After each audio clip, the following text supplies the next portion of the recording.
Oliver Grant had it all: wealth, power, a name that commanded respect. But when his estranged parents show up at his mansion unannounced, he's forced to confront a past he spent years burying. Will he see the sacrifices that built his empire before it's too late? Before we get into the story, comment below where in the world you are watching from today. The evening sun cast long shadows across the marble floors of Oliver Grant's mansion. At 45, Oliver was the picture of success. Tailored Italian suit, perfectly styled salt and pepper hair, and a confidence that came from having his name on buildings across the city. "Mr. Grant, your 4 o'clock meeting has been pushed to tomorrow," announced Melanie, his personal assistant, as she entered his home office. And Ms. Reynolds called again about the charity gala. Oliver barely looked up from his computer screen.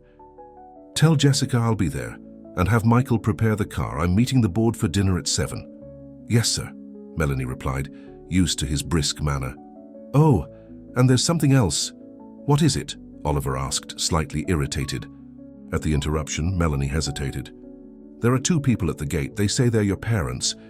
Oliver's fingers froze over the keyboard. His parents? Here? He hadn't seen them in over 5 years, not since that brief, awkward Christmas visit when he'd flown them in and put them up at a hotel.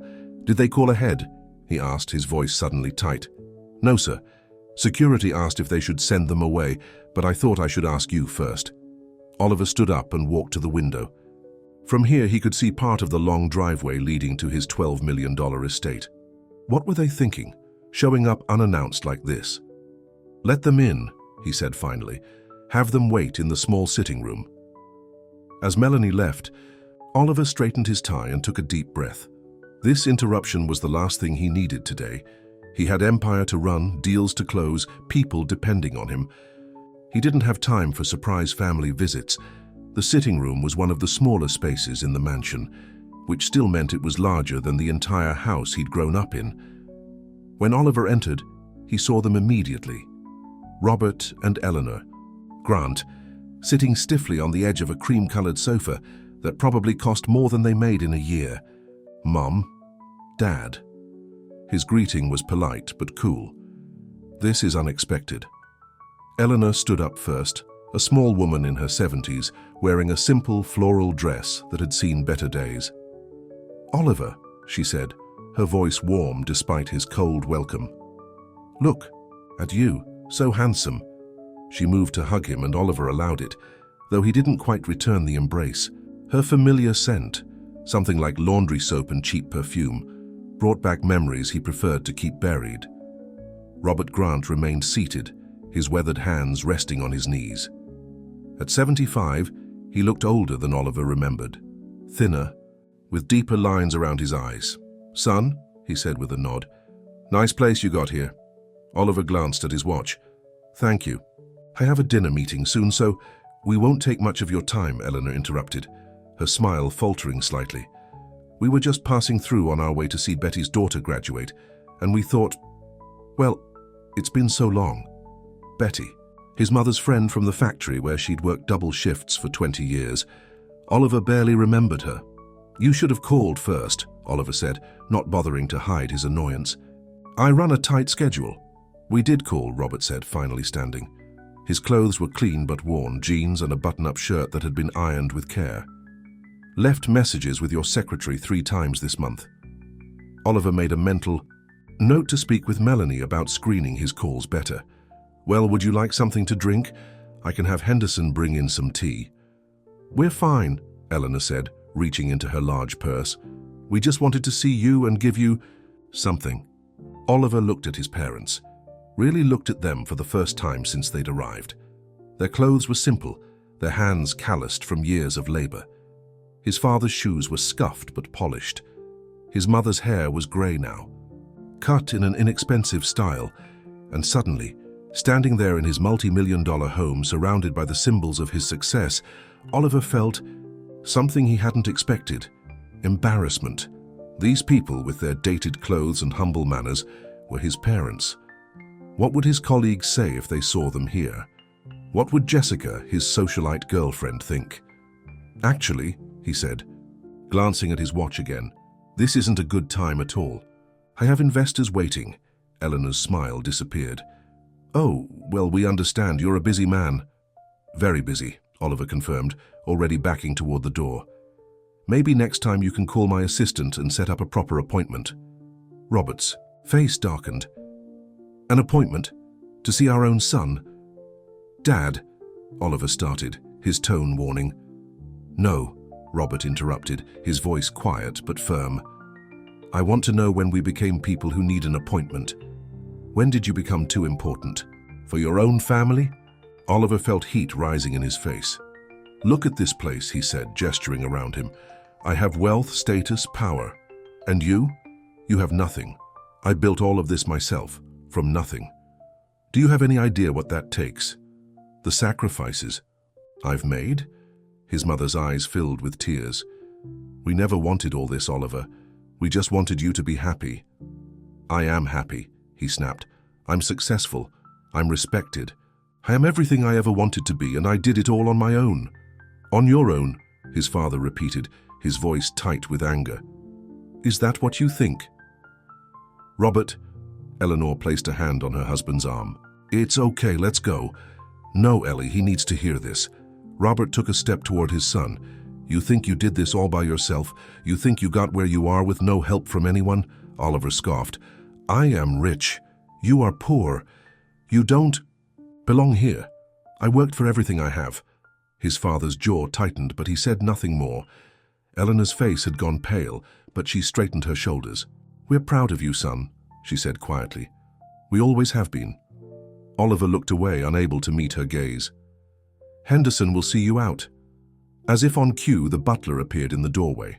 Eleanor reached into her purse again and pulled out a small worn-out box. "We brought this for you," she said, holding it out. Oliver didn't take it. "Keep it. I don't need anything from you." Henderson cleared his throat discreetly. "Sir, your car is ready." "Thank you, Henderson. Please show Mr. and Mrs. Grant out." Without another word, Oliver turned and left the room. He didn't look back, didn't see the way his mother's hand trembled as she placed the box on the coffee table, didn't hear his father's heavy sigh. He had a dinner to get to. People who mattered were waiting. At the dinner at Le Cirque was everything it should have been: expensive wine, important people, deals discussed over perfectly cooked steaks. Yet Oliver found himself distracted, checking his phone, more often than usual, his mind drifting back to the look on his mother's face when he'd dismissed them. "Earth to Oliver," Jessica's voice cut through his thoughts. At 35, Jessica Reynolds was the perfect accessory to his life, beautiful, sophisticated, and from the right social circle. Charles was asking about the resort project. "Sorry." Oliver smiled at the gray-haired man across the table. "The Bahamas property is on schedule. We break ground next month." The conversation continued, but Oliver's thoughts kept returning to the sitting room of his mansion, to his parents' worn clothes and disappointed faces. By the time he returned home, it was past 11. The mansion was quiet, the staff either gone or in their quarters. Oliver loosened his tie as he headed for his study, intending to review some documents before bed. "Sir?" Henderson appeared in the hallway, as proper in his uniform now as he had been 12 hours ago. "Yes, Henderson? Mrs. Grant left something for you. I've placed it on your desk." Oliver frowned. "You could have thrown it away." "Of course." "Sir?" Henderson replied, his expression professionally neutral. "Will there be anything else?" "No. Good night." In his study, Oliver poured himself a scotch and sat down at his desk. The small worn-out box sat there, looking out of place among his expensive pens and leather-bound planner. He should throw it away. Whatever trinket or memento they'd brought, he didn't need it. He had everything he could possibly want. And yet, he found himself reaching for the box. It was old, the cardboard soft with age and handling. Inside was a yellowed envelope with a single note in his mother's careful handwriting. "Our greatest treasure has always been you." Beneath it lay an old, crumpled bank book. Oliver picked it up, curious despite himself. It was from First National Bank, dated back to the year he was born. As he flipped through the pages, his breath caught. The entries began small, $5 here, $10 there. For Oliver's future, each one noted. Then larger amounts, $100, $200. Extra shift for Oliver's college. Skipped vacation for Oliver's tuition. Every deposit, every cent had been for him. Page after page showed years of sacrifices. The dates corresponded with memories he'd long forgotten. The Christmas when his mother claimed she didn't want a new coat. The summer his father kept driving that old car, even after it broke down twice. Oliver's vision blurred. His hands shook as he turned to the final page, where the balance had been withdrawn in one lump sum, the exact amount of his first year's college tuition at Princeton. The same year his father had started working nights at the factory, on top of his day job. The same year his mother had given up her one luxury, her weekly hair appointment, saying she preferred to do it herself now. Oliver set the bank book down, suddenly finding it hard to breathe. For years he'd told himself, and anyone who would listen, that he was self-made. That he'd pulled himself up by his bootstraps, that he owed his success to no one. But the truth was devastating. He wasn't self-made. He was parent-made. And the people he had just cast aside were the very reason he had anything at all. Oliver reached for his phone, then stopped. What would he say? How could he possibly make this right? Outside his window, the lights of the city twinkled, a testament to all he had achieved. But for the first time, looking at his empire, Oliver Grant felt not pride, but shame. Because now, he knew. The foundation of everything he owned was built on sacrifices he hadn't made, sacrifices made by two people who loved him more than he deserved. And he had thrown them out of his house. Oliver barely slept that night. Every time he closed his eyes, he saw his mother's face, the hurt in her eyes when he dismissed her so coldly. He kept thinking about the bank book, about all those small deposits made over so many years. When the morning light filtered through his bedroom curtains, he hadn't made any decisions, but he knew one thing. He couldn't just pretend nothing had happened. "Henderson," he called as he entered the kitchen, finding his butler preparing his usual morning coffee. "Yes, Mr. Grant. Do you know where my parents were staying? Did they mention a hotel?" Henderson's expression remained neutral. "They didn't mention accommodation, sir. However, before they left, I overheard Mrs. Grant telling Mr. Grant they should hurry to catch their bus." "Bus?" Oliver repeated, feeling another wave of shame wash over him. "They took the bus here?" "I believe so, sir." Oliver ran a hand through his hair. "And you said they mentioned going to see Betty's daughter graduate." "Betty who?" "I'm afraid I don't have that information, sir." Oliver nodded, already pulling out his phone. "Cancel my meetings today, Henderson, all of them." "All of them, sir? Even the conference call with Tokyo?" "Yes, all of them." Oliver paused, then added, "And have Michael bring the car around. Not the Bentley, the less flashy one." 30 minutes later, Oliver was in his Mercedes, driving toward the small town where he'd grown up, an hour outside the city. He hadn't been back in years, not since his parents had finally sold their little house and moved into a modest apartment closer to his father's last job before retirement. As he drove, Oliver called Melanie. "I need you to find someone for me." "Betty, something. She worked with my mother at Carson Textiles years ago. She has a daughter who's graduating." "Do you have a last name?" "No, but they were close friends. Try searching for graduation ceremonies near Carson today."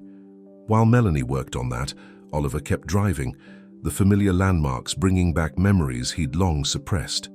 The diner where he'd worked weekends during high school, the community, college where he'd taken extra classes to boost his Princeton application, the park where his father had taught him to throw a baseball, all places that had shaped him, that he'd left behind. Without a backward glance, his phone rang. "Mr. Grant, I think I found it," Melanie said. "Betty Wilson. Her daughter Amber is graduating from Carson Community College today at 2 p.m. The ceremony is at the main campus auditorium." Oliver checked the time. It was just past 10. "Thank you, Melanie. And one more thing. Find out where my parents are living now. I have their address somewhere, but he'd never bothered to update it, never bothered to visit." "I'll take care of it, sir." Oliver's next call was to Jessica. They were supposed to attend a gallery opening that evening. "Darling, I can't make it tonight," he said when she answered. "What, Oliver, this is the most important opening of the season. Everyone will be there. Something's come up, family emergency." There was a pause. "Family emergency? You never talk about your family." "Well, I have one," Oliver replied, his tone sharper than he intended. And right now, I need to deal with something important, more important than supporting me. Jessica's voice had that edge to it, the one that usually made Oliver backtrack. Not today. Yes, Jessica, more important than a gallery opening. He ended the call before she could argue further. For years, he'd carefully built his life to include only people who enhanced his image, successful business associates, socialites like Jessica, connections that opened doors. He deliberately left out any reminder of where he came from, but now with the bank book sitting on the passenger seat beside him, he couldn't hide from the truth anymore. Carson Community College hadn't changed much in the 25 years since Oliver had been there. The buildings were the same utilitarian brick structures, the campus small but neat, with students hustling between classes. Oliver parked his car and checked his appearance in the rearview mirror. He'd deliberately dressed down today. No designer. Suit, just dark slacks and a simple button-up shirt. Still, he knew he looked out of place here. The auditorium was easy to find, with signs pointing the way to the graduation ceremony. Outside, families were already gathering, many holding flowers and balloons. Oliver scanned the crowd looking for his parents. He spotted them near the entrance, his mother in a simple blue dress he'd never seen before, his father in what appeared to be his only suit, the same one he'd worn to Oliver's own graduation decades ago. Oliver hesitated, suddenly unsure. What would he say to them? How could he possibly explain or apologize for yesterday? Before he could decide, Eleanor looked up and saw him. Her eyes widened in surprise and she nudged Robert, who turned with a frown that quickly gave way to confusion. Oliver walked toward them, his heart pounding. "Mum. Dad. Oliver." His mother's voice was uncertain. "What are you doing here?" Oliver swallowed hard. "I wanted to see you, to talk to you." His father's expression hardened. "Now you want to talk? After what you said yesterday?" "Robert." Eleanor placed a hand on her husband's arm. "Not here." Around them, people were starting to notice this well-dressed stranger having what was clearly an intense conversation with the Grants. Oliver was painfully aware of the attention. "Can we go somewhere private?" he asked. Eleanor nodded. "The ceremony doesn't start for an hour. There's a coffee shop across the street." The coffee shop was small and half-empty, nothing like the upscale cafes Oliver frequented in the city. They found a table in the corner, away from the few other customers. A young waitress took their order. Black coffee for Robert, tea for Eleanor, an Americano for Oliver. When she left, an uncomfortable silence fell over the table. "I read the bank book," Oliver finally said, placing it on the table between them. "I had no idea." His mother looked down at the worn booklet. "That was private. We didn't give it to you to make you feel bad." "Then why did you give it to me?" Robert sighed. "It was your mother's idea. She thought you should know that you were always our priority, that everything we did for you. Every penny we could spare," Eleanor added softly. "We wanted you to have chances we never had." Oliver felt his throat tighten. "I said terrible things to you yesterday." "Yes, you did," his father agreed, his voice firm but not angry. "I've been telling myself a story for years," Oliver continued, "that I did it all on my own, that I pulled myself up by my bootstraps." "You did work hard," Eleanor said. "We've always been proud of how hard you worked. But I didn't do it alone." Oliver looked at his parents, really looked at them, perhaps for the first time in years. His father's hands still strong but marked by decades of manual labor. His mother's face lined but beautiful, with eyes that had always looked at him with love, even when he didn't deserve it. "I forgot," he admitted. "Or maybe I made myself forget. Where I came from, who helped me get where I am." The waitress returned with their drinks, momentarily interrupting the conversation. When she left, Robert spoke. "You know, son, we never expected anything from you. Not money, not a fancy lifestyle. All we ever wanted was to be part of your life. But I pushed you away," Oliver said. "I was embarrassed of where I came from, of you." The words hung in the air, harsh but true. Eleanor's eyes filled with tears, and Oliver hated himself for being the cause. "I'm sorry," he said, the words feeling inadequate. "I am so sorry." His mother reached across the table and took his hand. Her touch was warm, familiar, a memory from childhood when those same hands had bandaged his scrapes, wiped away his tears. "We love you, Oliver. We've always loved you. Even when I've been a terrible son." A small smile appeared on Eleanor's face. Even then, Robert hadn't touched his coffee. "Love isn't something you earn, son. It's not like money or success. It's just given." Oliver nodded, unable to speak past the lump in his throat. For years, he'd measured everything in his life by its value. How much it cost, what it returned on investment, how it enhanced his status. But sitting here in this simple coffee shop with his parents, he was confronted with something that couldn't be measured that way. "I want to do better," he finally said. "I want to be better. I don't know how, but I want to try." A cautious hope appeared in his mother's eyes. "That's all anyone can do, honey. Try." The conversation was interrupted by the buzz of Oliver's phone. He glanced at it. Melanie with information about his parents' address. "Work?" Robert asked, his tone suggesting he expected Oliver to leave. "It can wait," Oliver said, silencing the phone. "Tell me about Betty's daughter, Amber, right? What's she graduating in?" The surprise on his parents' faces was almost comical. When was the last time he'd asked them about their lives, their friends? "Nursing," Eleanor said after a moment. "She's worked so hard, that girl, going to school while raising her little boy on her own. Betty must be proud." "Oh, she is, though it hasn't been easy.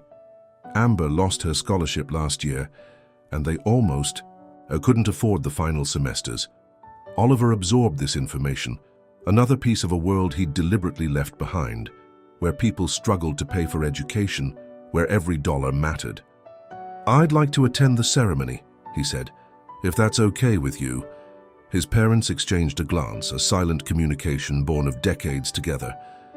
"We'd like that," his mother said. They finished their drinks and walked back to the auditorium together. Oliver was intensely aware of how different he looked from everyone else there, even in his casual clothes. How different his life was now from theirs. But for the first time in years, that difference didn't feel like something to be proud of.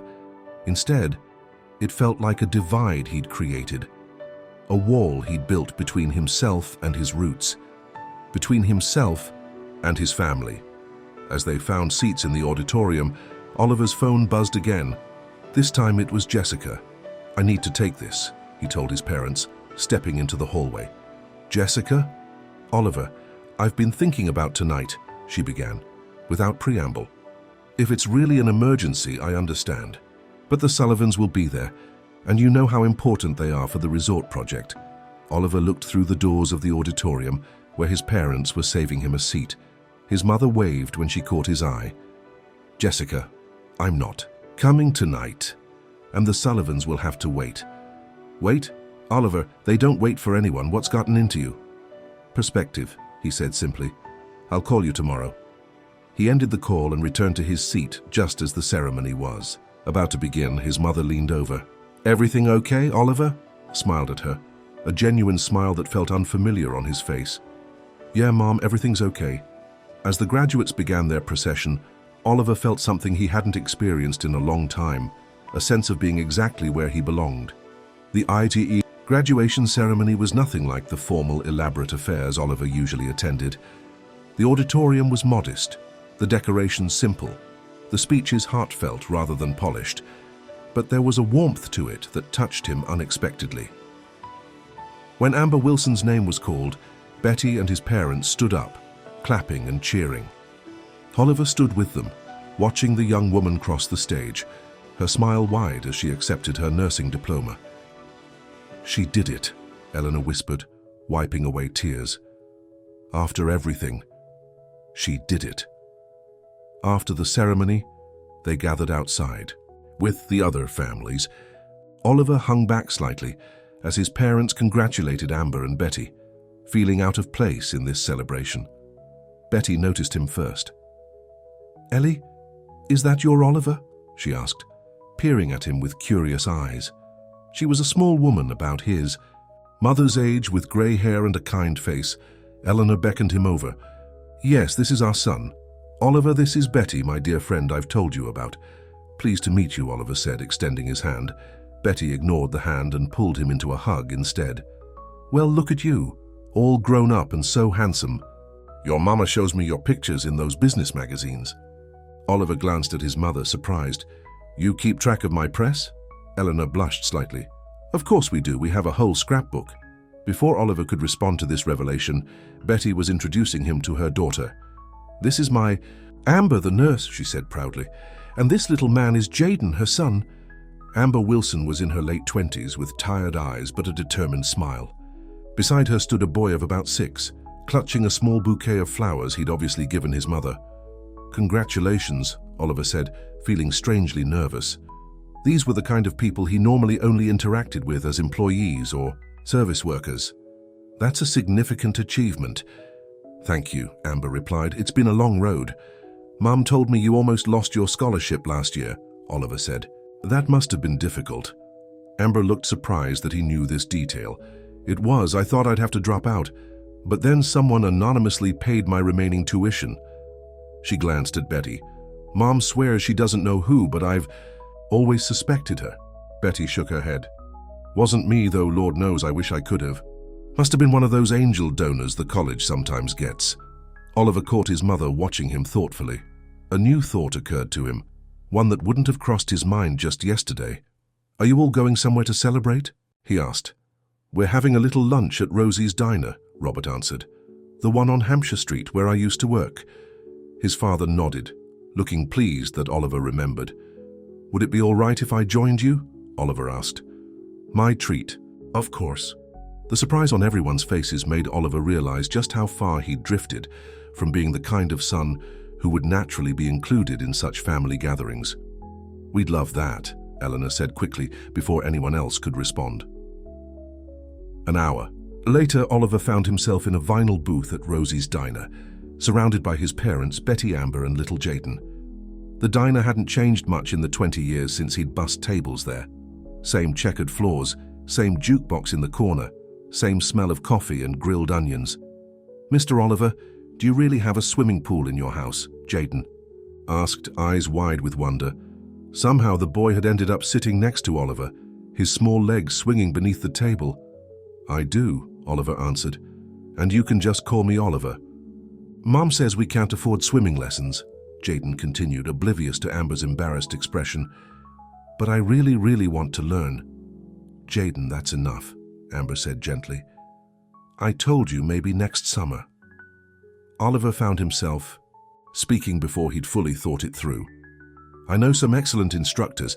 I'd be happy to arrange lessons for Jaden if that's okay with you." Amber's expression turned guarded. "That's very generous, but we don't need charity. It's not charity," Oliver said quickly, recognizing the pride in her voice, the same pride he'd seen in his father all his life. "Consider it a graduation gift and possibly an apology." "Apology?" Amber looked confused. Oliver glanced at his parents. "For not being around, for forgetting what's important."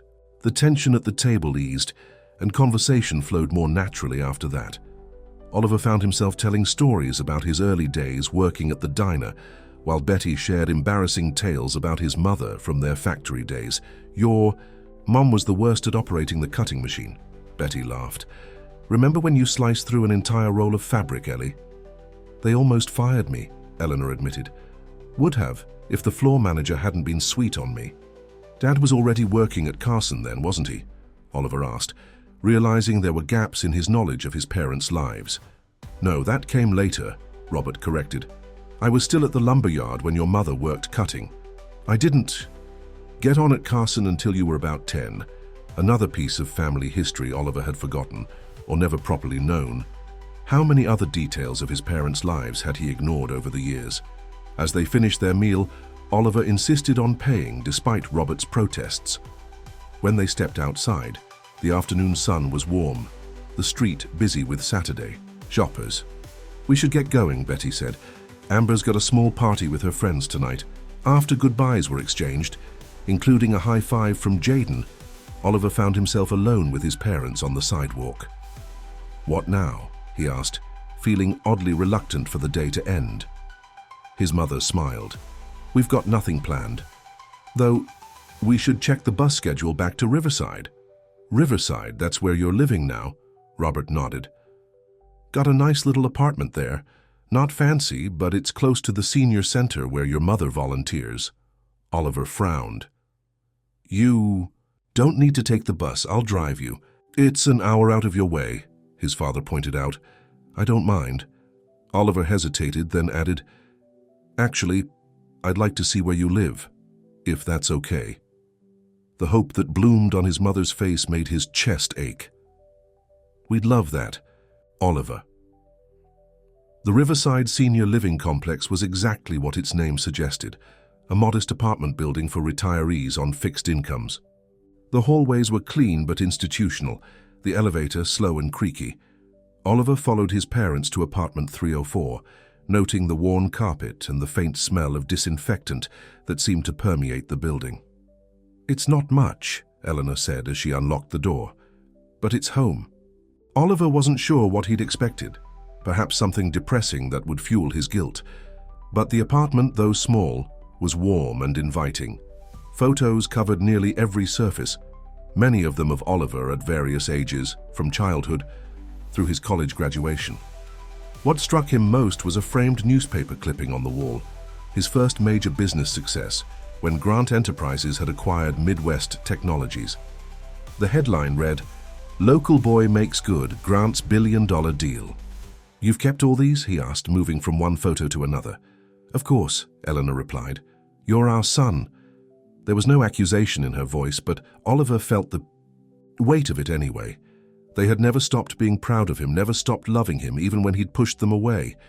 "Can I get you something to drink?" Robert asked. "We've got coffee, tea." "Coffee would be great, Dad." While Robert went to the kitchen, Eleanor showed Oliver around the rest of the apartment, the small second bedroom they used as a sitting room, the tiny balcony with its view of the community garden below. "Mom," Oliver said when they were alone, "I need to ask you something." "What is it, honey? Did you and Dad help pay for Amber's tuition when she lost her scholarship?" Eleanor's expression softened. "We contributed what we could. It wasn't much, a few $100s. Betty put in some too, and some other friends from the old days." "But it wasn't enough, was it?" His mother sighed. "No, we were still short, almost $8,000. But then, like Amber said, an anonymous donor covered the rest." Oliver nodded, a theory forming in his mind. "And this was last year, around September?" "Yes. How did you—" "So no." Oliver remembered something. A charity gala he'd attended last year where the local community college had been one of the beneficiaries. He'd made a substantial donation, mostly for the tax write-off and the good publicity. He'd never followed up on how the money was used. "Just a guess," he said. Robert returned with coffee and they settled in the living room.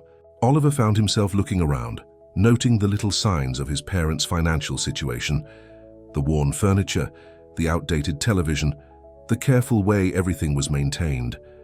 "How are you two really doing?" he asked. "Financially?" "I mean," his parents exchanged a glance. "We manage," Robert said finally. "Our Social Security covers the rent and bills. Not much left over, but we don't need much." Oliver thought about his own finances, the multiple homes, the investment portfolios, the extravagant lifestyle he'd built for himself. "I want to help," he said. "I should have been helping all along." "We don't want your money, son," Robert replied, his voice firm. "I know," Oliver leaned forward, "but I want to give you the comfort you deserve. Not because I feel obligated, but because I love you. And because I finally understand what you did for me." Eleanor's eyes welled with tears. "Oh, Oliver, at least let me set up a proper retirement account for you," Oliver pressed. "Something to make your golden years more comfortable." Robert looked like he wanted to refuse, but Eleanor placed a hand on his knee. "We should talk about it, Robert. Not for us, but for our peace of mind." They spent the next hour talking, really talking in a way they hadn't in years. Oliver learned about his mother's arthritis, his father's heart medications, about the trip to the Grand Canyon they'd always wanted to take but could never afford. By the time Oliver stood to leave, the sun was setting, casting long shadows through the apartment windows. "I should get going," he said reluctantly, "but I want to see you again soon. Maybe you could come to my place for dinner next weekend." Not the mansion, he added quickly. I have a smaller apartment in the city that's more comfortable. The joy on his mother's face was answer enough. Outside, as Oliver walked to his car, his phone rang. It was Jessica, calling for the third time that day. Oliver, where are you? The gallery opening starts in an hour. He looked back at the modest apartment building, thinking of his parents in their small home filled with photos of a son who had abandoned them. I'm not coming, Jessica, he said. What do you mean you're not coming? We talked about this. The Sullivans will have to understand that I had more important matters to attend to. There was a pause. More important than our relationship? Because that's what this feels like, Oliver. Like suddenly you don't care about our life together. Oliver leaned against his car, suddenly tired. Maybe I'm reevaluating what that life should look like. Meaning what exactly? Meaning I've spent too long chasing the wrong things, valuing the wrong people. Jessica's voice turned cold. Well, when you're done with this little midlife crisis, call me. Until then, I'll be attending social events with someone who appreciates their importance. She hung up before he could respond. Oliver stared at his phone for a long moment, surprised to find that he felt more relief than regret. As he drove back to the city, Oliver's mind was clearer than it had been in years. The bank book sat on the passenger seat beside him, a reminder of the foundation his success was truly built on. For too long, he'd been measuring his worth by his wealth, his status, his possessions. But today had shown him another kind of wealth. One that couldn't be counted in dollars or square footage. Back at his mansion, everything looked different to Oliver's eyes. The marble floors, the priceless art, the cavernous rooms, it all seemed hollow somehow, empty of what really mattered. His study. He opened his laptop and began to make plans. It was time to use his success for something more meaningful than just accumulating more wealth. Time to become the son his parents deserved. 3 months had passed since Oliver had found the bank book, and his life had changed in ways he never could have imagined. On a sunny Saturday morning, he stood in the kitchen of his city apartment, not the massive penthouse he'd once owned, but a comfortable 3-bedroom with a view of the park. He was making breakfast when the doorbell rang. "Coming," he called, wiping his hands on a dish towel. When he opened the door, his parents stood there, his mother holding a casserole dish. "We're not too early, are we?" Eleanor asked, leaning in to kiss his cheek. "Right on time," Oliver assured her, taking the dish. "What's this?" "Your favorite potato casserole," she said, following him inside. "I know you said you were cooking, but I couldn't help myself." Robert clapped his son on the shoulder as he passed. "She was up at 6 making it. Said you needed more home cooking." Oliver laughed. "I'm not complaining. These Saturday breakfasts had become a ritual over the past months. Sometimes they went out to a local diner, but more often, Oliver cooked for them in his new apartment. It was one of many changes he'd made. The most obvious change was his living situation. He'd sold the mansion, donating a significant portion of the proceeds to establish a scholarship fund at Carson Community College for single parents pursuing healthcare degrees. The first recipient had been Amber Wilson, who was now enrolled in an advanced nursing program, while little Jaden took swimming lessons twice a week. "How's the new project coming along?" Robert asked, settling at the kitchen island while Oliver returned to the stove. "Good. We break ground on the community center next month." The old Carson factory building turned out to be perfect for it. This was Oliver's latest venture, converting the abandoned textile factory where his mother had once worked into a multi-purpose community center. It would house a daycare, a senior activities space, job training facilities, and affordable medical offices. "And your board isn't giving you trouble about it?" Robert pressed, ever practical. Oliver shook his head. "Not anymore. When I showed them the projected community impact and the tax benefits, they came around." He didn't mention the heated arguments, the threats from certain investors to pull out, or the sleepless nights worrying about the risk he was taking. Some things his parents didn't need to worry about. Eleanor was arranging flowers in a vase, flowers she'd brought from her own small garden. Another change, his parents had moved from the Riverside Senior Living Complex to a comfortable cottage in a better neighborhood. Oliver had purchased it for them, and after much discussion, They had accepted it as a gift, though Robert insisted on paying the property taxes himself. "Jessica called me yesterday," Eleanor said casually, not looking up from the flowers. Oliver nearly dropped the spatula he was holding. "She what?" "Called me. Said she wanted to check in, see how we were doing." Eleanor finally looked at her. "Son?" "Said she misses you." Oliver turned back to the stove, flipping pancakes with more force than necessary. His breakup with Jessica had been public and messy. When she'd realized his lifestyle changes weren't temporary, that he was serious about downsizing and refocusing his business priorities, she'd left him for a real estate developer with a yacht and a private jet. The tabloids had had a field day. Billionaire has breakdown, gives away fortune, and Grant dumps glamour for family values.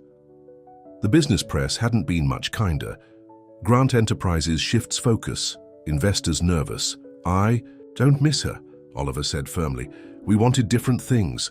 Eleanor smiled knowingly, but didn't press the issue. "Well, she seemed sincere. People can change, you know." "I know that better than anyone," Oliver replied with a small smile. "But some changes stick, and some don't." The doorbell rang again. Robert got up. "I'll get it." He returned moments later with Betty and Amber. Jaden ran ahead of them, making a beeline for Oliver. "Mr. Oliver, guess what? I passed my deep water test. I can swim in the big pool now." Oliver crouched down to the boy's level. "That's fantastic. Buddy, I knew you could do it." These Saturday breakfasts had expanded over the months to include Betty and Amber regularly, and occasionally other friends of his parents, people Oliver had barely known existed a year ago, but who now felt like extended family. "Something smells amazing," Amber said, setting down a grocery bag. "I brought orange juice and those muffins from the bakery near the hospital." "And I brought gossip," Betty announced, settling at the table. "Did you hear that old?" Mrs. Finley at Riverside finally agreed to go on a date with Mr. Winters from the 3rd floor. "No!"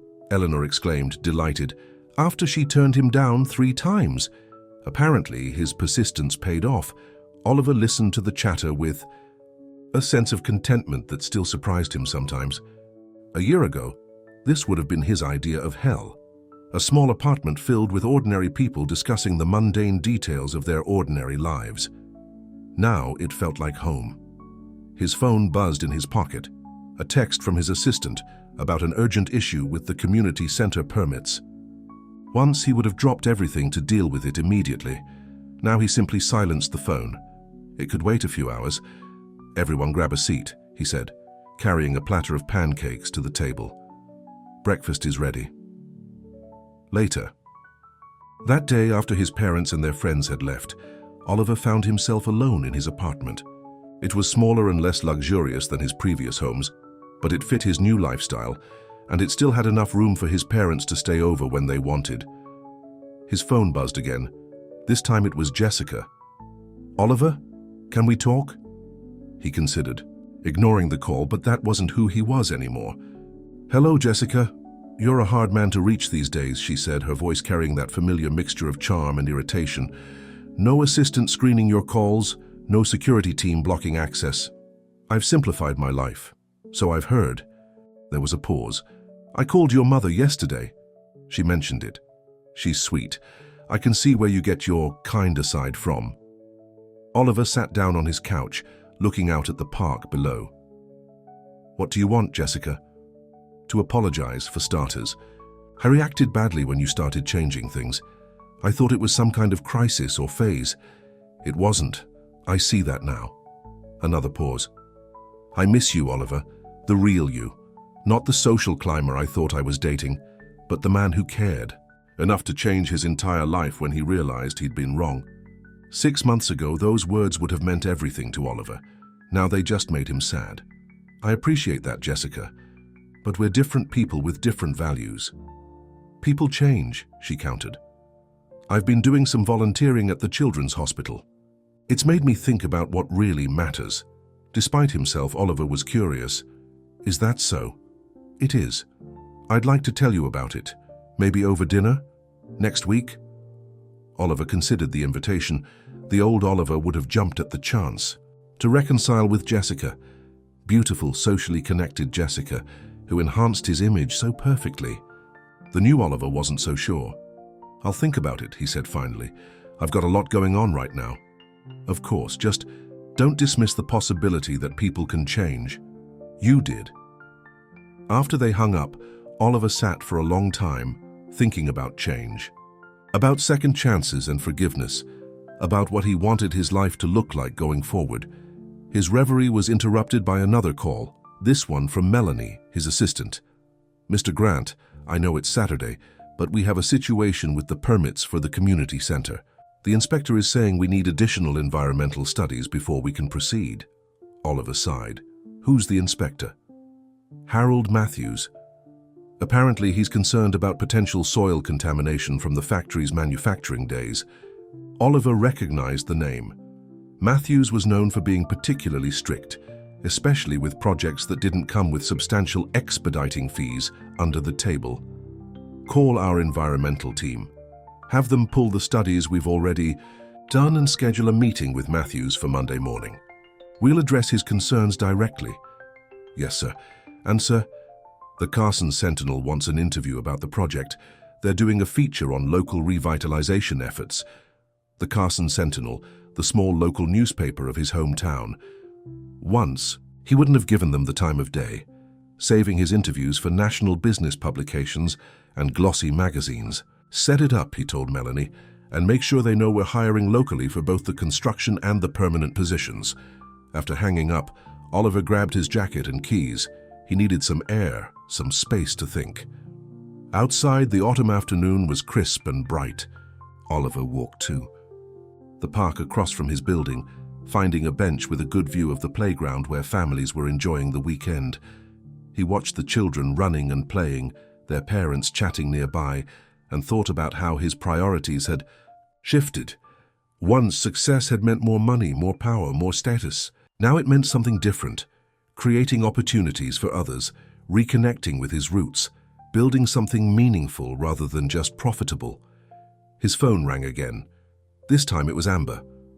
"Oliver, I hope I'm not bothering you." "Not at all. Everything okay?"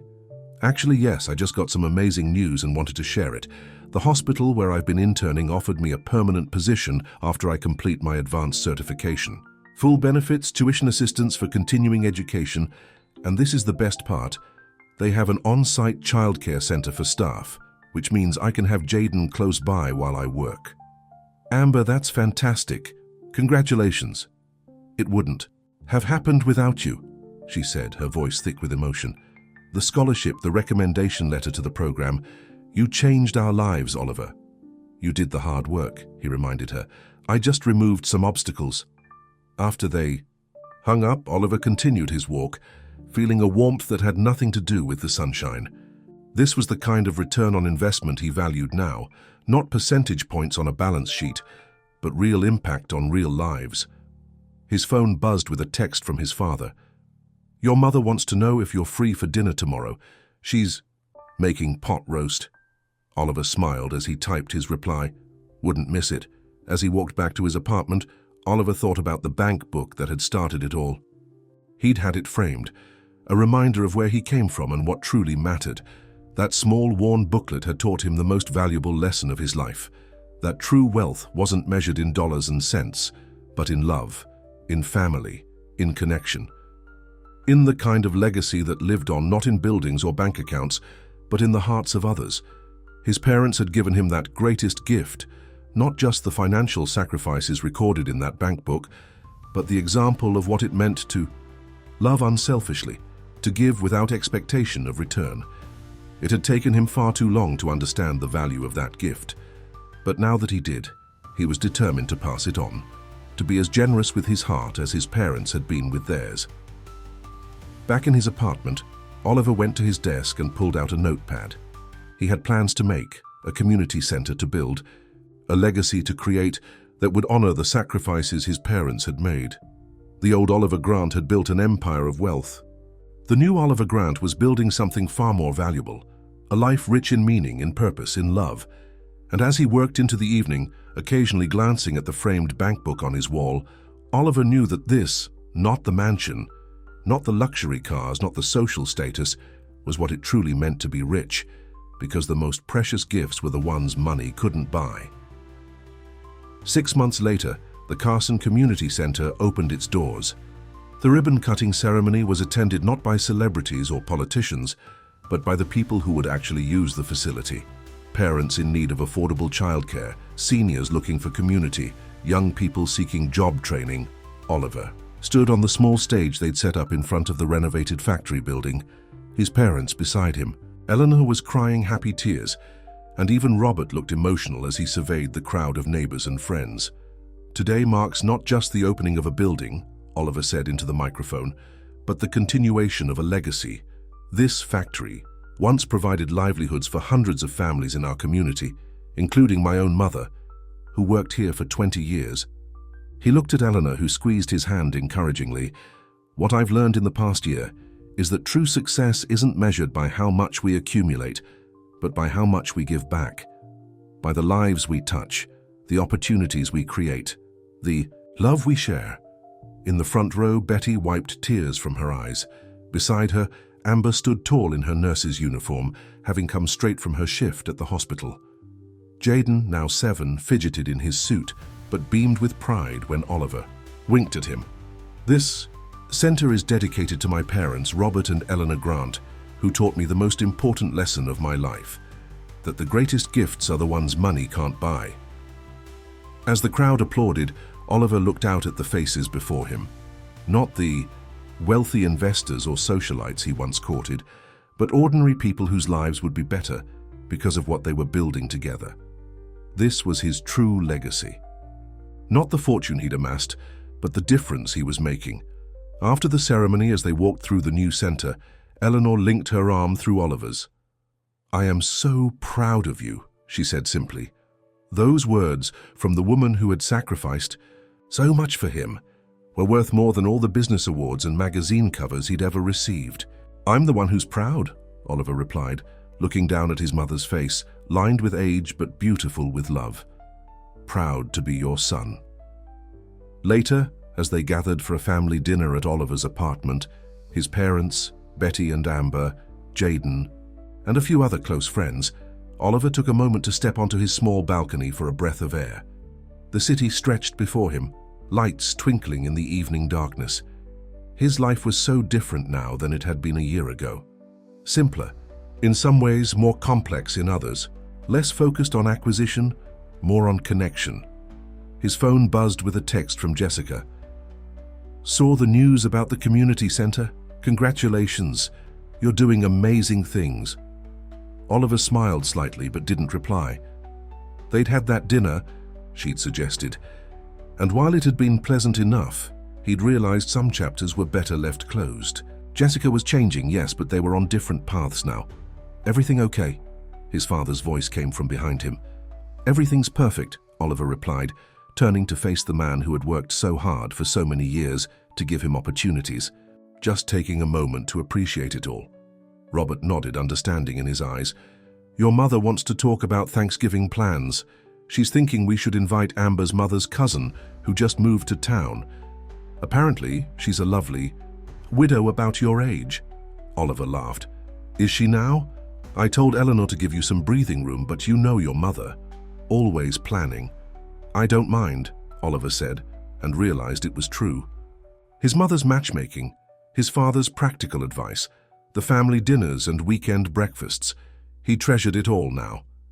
They went back inside to the warm apartment, filled with conversation and laughter. As Oliver took his seat at the table, he caught sight of the framed bank book on his wall. "Our greatest treasure has always been you." Once he hadn't understood the true value of those words. Now surrounded by the people he loved, who loved him in return not for his wealth or status but simply for himself, Oliver finally grasped the full meaning of his mother's note. He had been treasured all along. And now, at last, he treasured that love in return, the most precious gift of all, the one that money truly couldn't buy. The end.